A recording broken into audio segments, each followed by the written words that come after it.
Welcome to Java Thought Channels. Today I am going to discuss about swap the two tuples element values. First create one empty tuples and after that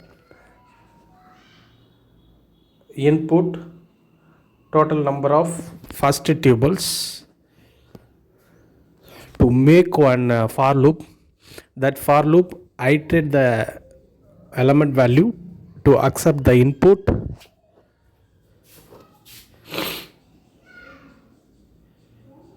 and t equal to t1 minus each and every value accepted values.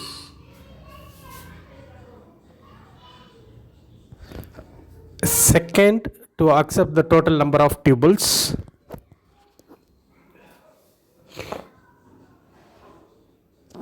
A equal to input, enter the element of the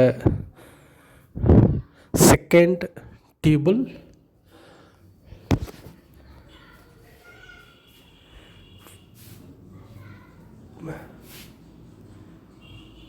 Print first tuple values and second tuple values before swapping.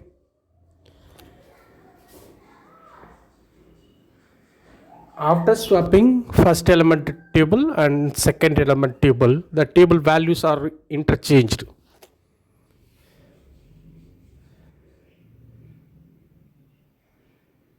Thank you for watching. Subscribe and like my channel.